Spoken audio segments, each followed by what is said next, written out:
Welcome back sa ating YouTube channel. So hunting video po tayo ulit. Matagal din po na di po tayo nakapag-upload ng hunting video po natin kasi umpisa na ng rain season.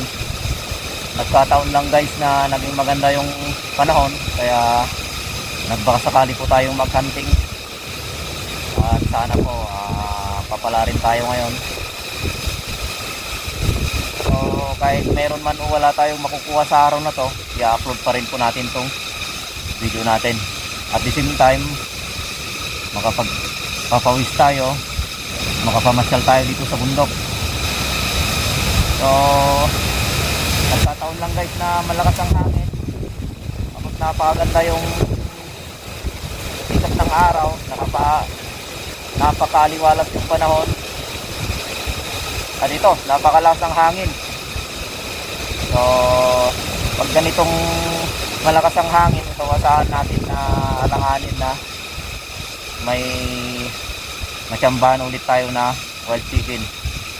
At saka ang ingay guys, napakaingay ngayon itong kabundukan kasi gawa ng rainy seasons nga guys, naglabasan na yung mga priyari, ang tawag namin sa Ilocano, na kung saan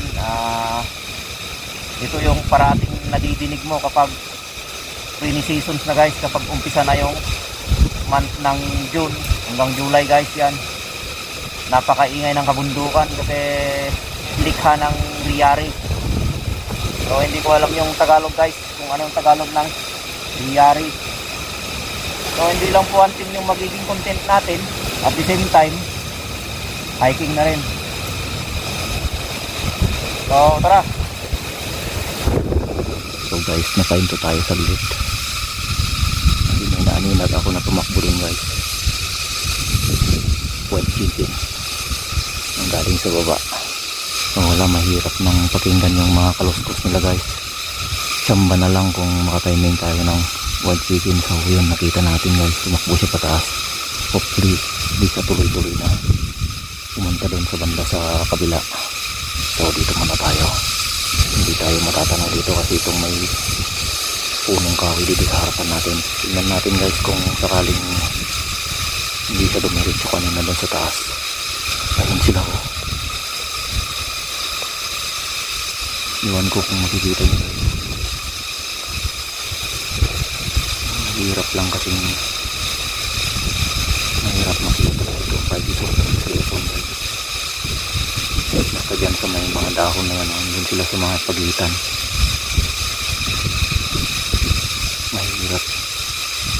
Mahirap maninag guys kasi may mga punong kahoy doon.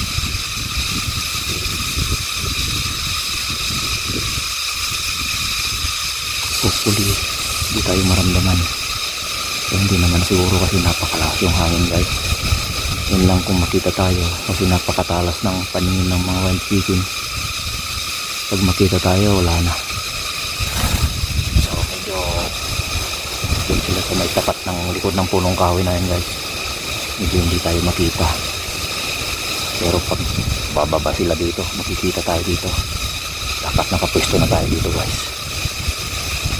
Isit lang natin itong camera tapos magpwesto na tayo dyan sa punong kahoy.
Sablay, sablay. So yun, sayang. Napakasayang talaga. Naka-timing na nga tayo, di pa natin tinamaan. So medyo malayo naman kasi guys. Estimate natin sa mga may mga 40 yards siguro. Saka ito, may mga harang. Doon tayo pumisto, doon sa bandang baba.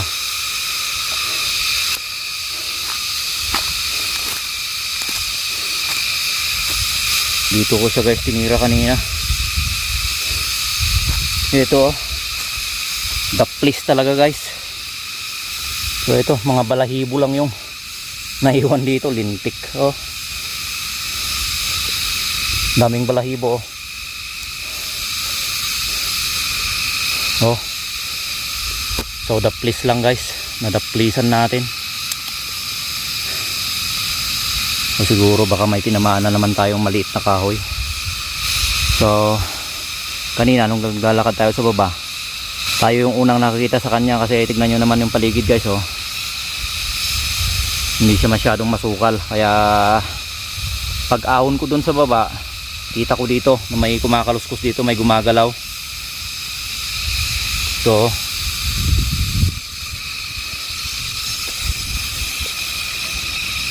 wala na to, sablay na naman.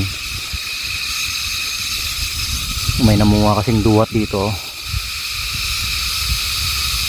So kinakain rin nila siguro yung bunga ng hinog na duhat.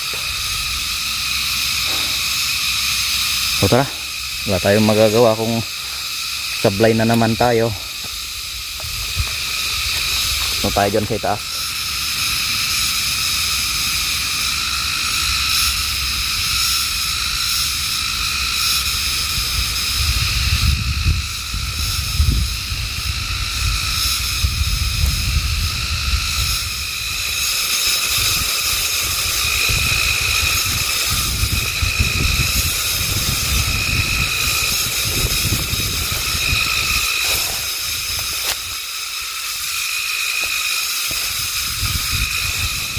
So kanina sumablay tayo sa unang tira natin na wild chicken, hindi natin napuruan, so dapis lang. Wala tayong ulam ngayon.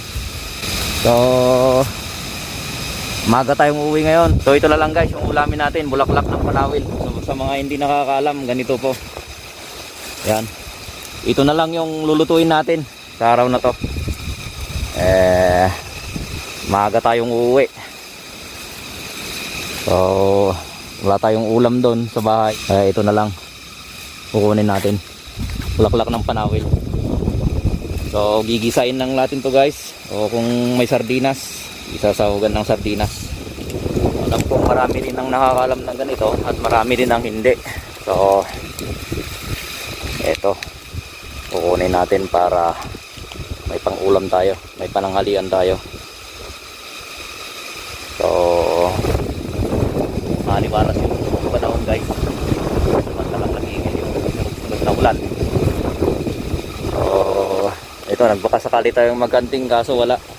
Mahirap magkanting pag ganito guys, napakaingay yung kagubatan ngayon kasi gawa ng yung ingay ng riyari, parang kulisap na malalaki, saka ang lakas pa ng hangin.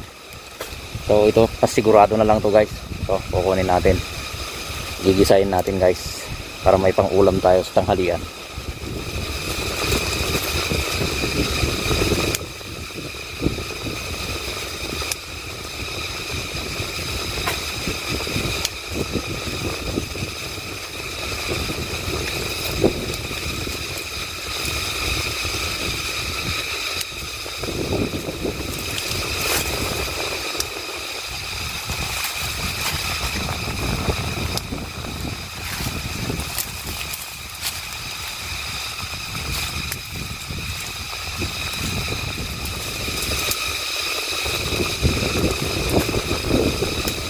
Ako na to guys, marami na.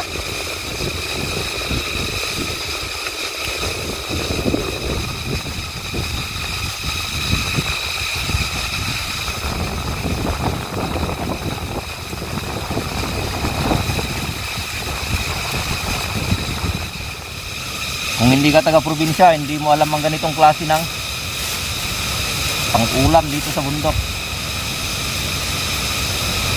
Nasobrahan na yung bulaklak nito guys, itong mga iba.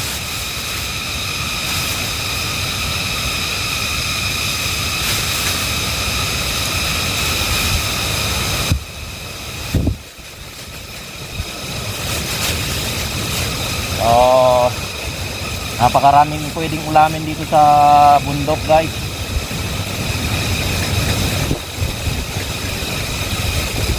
So tara, let's go. Dinig naman ninyo siguro guys kung ano yung sinasabi ko na napakaingay. So dinig na dinig sa ating video itong mga napakaingay na riyari. Yan o, yan siya o, riyari.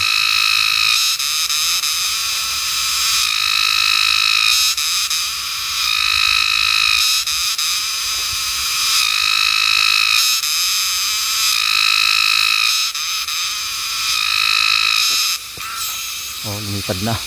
So yun, grabe, napakaingay. Kaya malabo na makarinig tayo ng kaluskos ng mga wild chicken. Saka hindi na rin malutong yung mga tuyong dahon guys, kasi nabasa na ng ulan. Kaya wala, tsamba-tsamba na lang.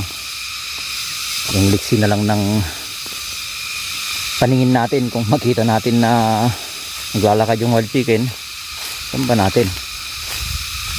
So napakahirap na nang maghunting pag ganitong umpisa na ng rainy seasons guys.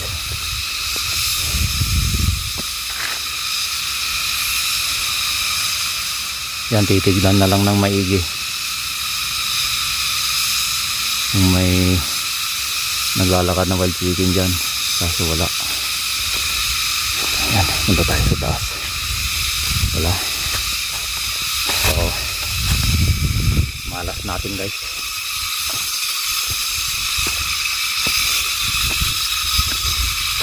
Mablay tayo. Naka-timing na nga tayo. Sablay pa, the place. Uwi na tayo.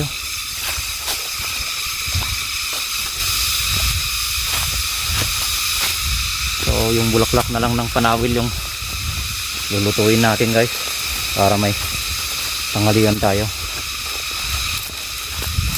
So ayan, maligaya na ulit yung mga basher po natin.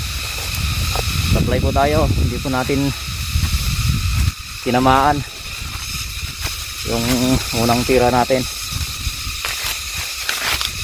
So siguro pag ganitong tag-ulan, hinto muna tayo sa pag-hunting. So subukan natin gumawa ng mga bitag siguro o trap. Ayun, kakain muna tayo ng bunga ng duhat. So may namungang duhat dito, tapos hinog na.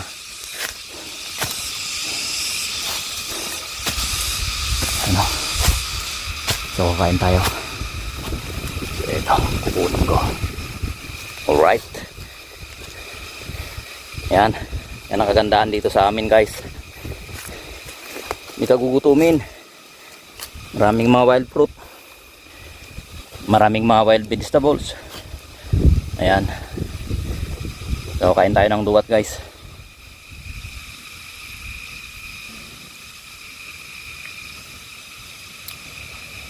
Ang tamis.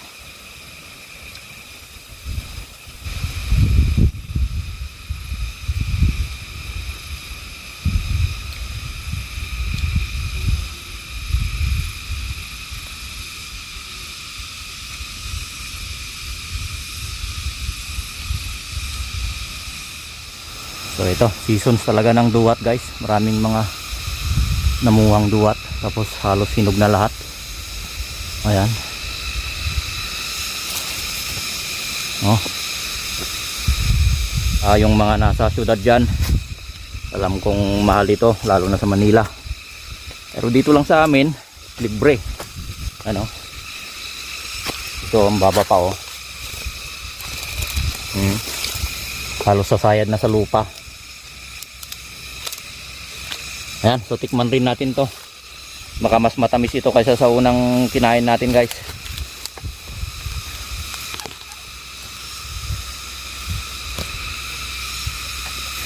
Ito, lalaki oh. Oh.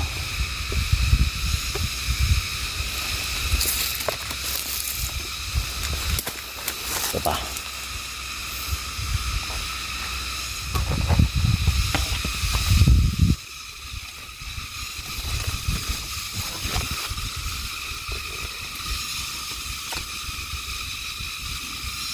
Halos sumasahid na sa lupa oh. Yan. So yun guys, ang naging content natin sa araw na to. Matagal-tagal na rin po na di po tayo nakapag-upload ng ating hunting video. Gawa ng yun nga, rainy seasons na ngayon. Itong araw lang na to, naging maaliwalas yung panahon guys. Kaya nga pala, maraming salamat sa mga walang sawang sumusuporta sa ating YouTube channel, sa ating mga bashers dyan. Shout out din po sa inyo. Alam na po.